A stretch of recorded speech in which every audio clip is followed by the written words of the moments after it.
Right సరిగ్గా 24 గంటలు దాటుతోంది Ahmedabad air India విమాన ప్రమాదం జరిగి అహ్మదాబాద్ లో జరిగిన ఘోర విమాన ప్రమాదానికి మొత్తం యావత్ భారతదేశమంతా కూడా శోకసంద్రంలో మునిగిపోయింది.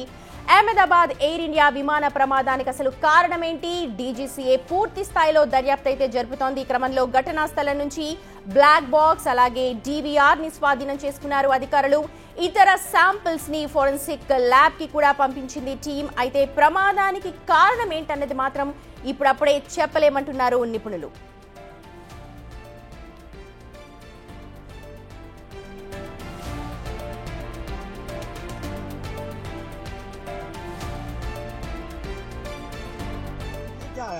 ये डीवीआर है। डीवीआर अंदर का मैक्स का नहीं, वो देखना पड़ेगा कि कौन सा है। मलबे में से निकला है। मलबे में से निकला है। सर और क्या क्या निकला है? सामान है वो क्या है? डीवीआर है। ये डीवीआर है। मलबे में से निकला है? नहीं, वो मलबे में से निकला है। प्लीज प्लीज ये काम नहीं है। नहीं, ये मेरा काम नहीं है, ये दूसरा काम जो सर अभी आप लोग फिर से जाएंगे एफएसएल की आएगी। आप लोग ने अंदर क्या क्या किया सर? एनएसजी की टीम ने क्या किया? नहीं, मैं एनएसजी से नहीं हूँ। Police, Gujarat police. नहीं, मैं एटीएस से हूँ। एटीएस से? यस सर ये क्या है हाथ में? ये डीवीआर है। डीवीआर రైట్ మనం వినొచ్చు. డీవీఆర్ ని స్వాధీనం చేసుకుని వెళుతోన్న టీం మెంబర్ అతను ఎఫ్ఎస్ఎల్ టీం కూడా అక్కడికి చేరుకుంటుంది మరి కాసేపట్లో అని చెప్తూ ఉన్నారు. ఈ ఉదయం జరిగిన పరిణామం అది. నిన్న సరిగ్గా 1:40 అహ్మదాబాద్ లో లండన్ వెళ్లాల్సిన ఎయిర్ ఇండియా విమానం ఘోర ప్రమాదానికి గురైంది. కేవలం విమానంలో ప్రయాణిస్తున్న వారే కాదు, కింద గ్రౌండ్ లో కూడా భారీ ఎత్తున నష్టం జరిగింది. ఆ విమానం వెళ్లి ఒక హాస్టల్ మీద కుప్పకూలిపోయింది. వైద్యుల హాస్టల్ అది. ఆ హాస్టల్ సభ్యులు కూడా చాలా మంది మృతి చెందారు. నిన్నటి నుంచి కూడా అక్కడ సహాయక చర్యలు కొనసాగుతూ ఉన్నాయి. ప్రస్తుతం సహాయక చర్యలు అయితే అక్కడ ముగిశాయి. కానీ సివిల్ హాస్పిటల్ దగ్గర పరిస్థితి అయితే ఘోరంగా ఉంది. అక్కడ డిఎన్ఏ శాంపిల్స్ అందించడానికి ఎవరైతే కుటుంబ సభ్యుల్ని కోల్పోయారో వాళ్ళందరూ కూడా అక్కడ శోక సంద్రంలో మునిగిపోయి ఉన్నారు. ప్రస్తుతం ఘటన జరిగిన ప్రదేశంలో మా అసోసియేట్ ఇన్పుట్ ఎడిటర్ రోహిత్ ఉన్నారు. మనకు అప్డేట్స్ అందిస్తారు జీరో లెవెల్ నుంచి గ్రౌండ్ రిపోర్ట్ కి. Over to you Rohit.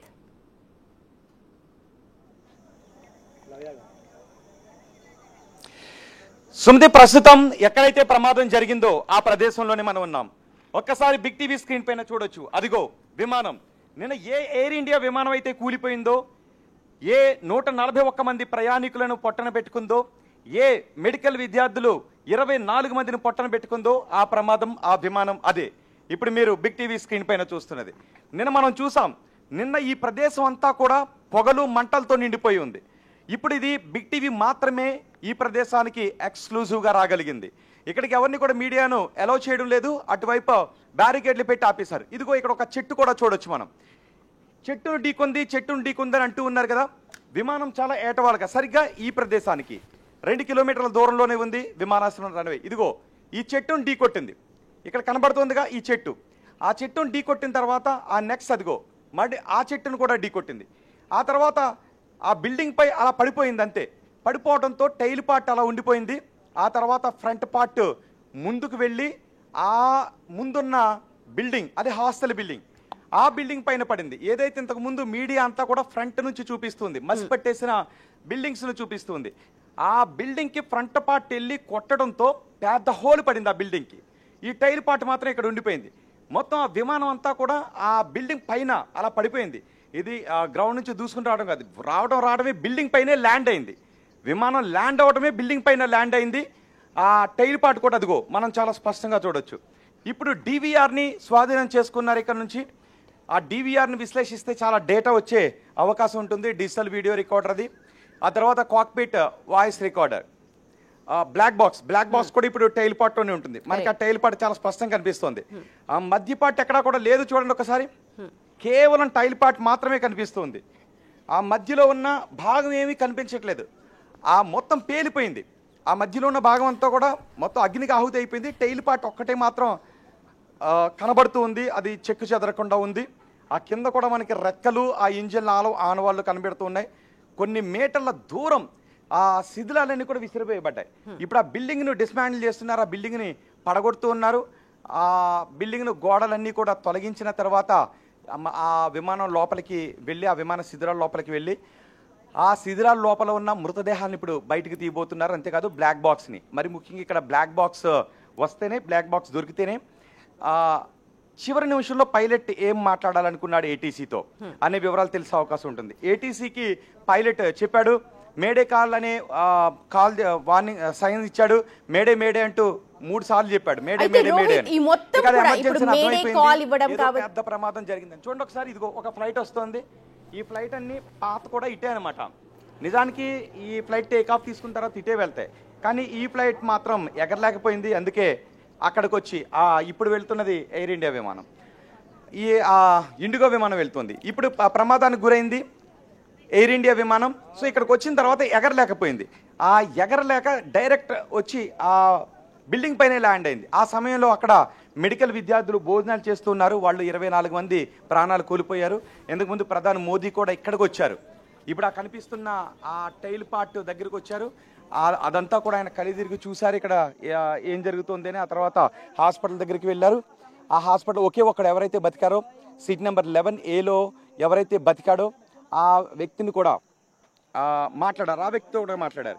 ఇప్పుడు చూడండి ఒకసారి, అక్కడ కనబడుతున్నారు, జనం కనబడుతున్నారు. మొత్తం అంతా కూడా ఆ గోడలన్నీ కూడా తొలగించి ఆ విమాన శిథిరాలను పక్క తీస్తున్నారు. ఇప్పుడు ఆ విమాన శిథిరాల కింద కూడా మనుషులు ఉన్నారు, డెడ్ బాడీస్ ఉన్నాయి. ఇప్పుడు ఆ బాడీస్ని కూడా వెలికి తీసి అంబులెన్స్ రప్పించి వాటిలో పంపిస్తూ ఉన్నారు. ఇక్కడికి మనం మాత్రమే రాగలిగాం, ఇక్కడికి ఇక్కడ వరకు రాగలిగిన తెలుగు మీడియా మనమే. నిన్నటి నుంచి నిన్న ఫస్ట్ అలౌ చేశారు, ఆ తర్వాత ఇక్కడ మీడియాని అలౌ చేయట్లేదు, అటు ఇటు బ్యారికేడ్స్ పెట్టేశారు.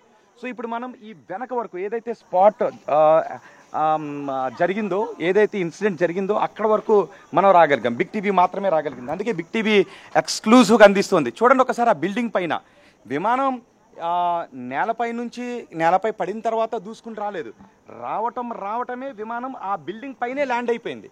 ల్యాండ్ అవటమే పెద్ద శబ్దంతో పేలిపోయింది. ఆ పైన కూడా వాటర్ ట్యాంక్ చూసారా, ఆ పైన వాటర్ ట్యాంక్ ఆ పెద్ద హోల్తో కనబడుతుంది కదా, ఈ పేలుడు దాటికి అది ఏకంగా అవతల పక్కకి వెళ్ళి పడిపోయింది. ఆ తర్వాత అందులో ఉన్న ఫ్యూయల్ అటు ఇటు చిమ్మటంతో, విరచిమ్మటంతో అవతల పక్కన బిల్డింగ్ కనిపిస్తుంది కదా, నల్లగా ఒక బిల్డింగ్ కనిపిస్తుంది కదా, ఆ బిల్డింగ్ పైకి ఫ్యూయల్ వెళ్ళి పడి అందులో ఉన్న వాళ్ళు కూడా కాలిపోయారు.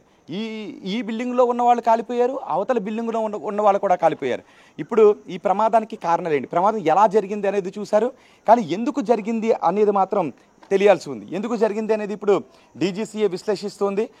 బ్లాక్ బాక్స్ వచ్చిన తర్వాత, బ్లాక్ బాక్స్ని రిసీవ్ చేసుకున్న తర్వాత, black box data cockpit voice record అని డీకోడ్ చేసిన తర్వాత పైలట్ ఆ చివరి క్షణంలో కూడా ఏం మాట్లాడాడు అనేది మరికొన్ని గంటల్లో తెలిసే అవకాశం ఉంటుంది. బహుశా 30 నుంచి 48 గంటల సమయం పట్టే అవకాశం ఉంటుంది మొత్తం డేటాను డీకోడ్ చేయడానికి. సో ఇప్పుడు మాత్రం ఇక్కడ ఆ బ్లాక్ బాక్స్ కోసం వెతుకుతున్నారు. చూడండి ఒకసారి, ఆ టైల్ పార్ట్ లోపలికి వెళ్ళగలిగితే బ్లాక్ బాక్స్ని తీసుకోగలుగుతారు, అందులోనే ఉంటుంది. ఇప్పుడు ఆ టైల్ పార్ట్ లోపలికి వెళ్ళటానికి ఆ గోడలన్నింటినీ కూడా తొలగిస్తూ ఉన్నారు, ఆ శిథిరాలను తొలగిస్తూ ఉన్నారు. ఏ భవనంపై అయితే ఆ విమానం కూలిపోయిందో, ఆ విమానం తోక భాగం ఎక్కడైతే పడిందో అక్కడే ఆ రెస్క్యూ ఆపరేషన్స్ కొనసాగుతున్నాయి.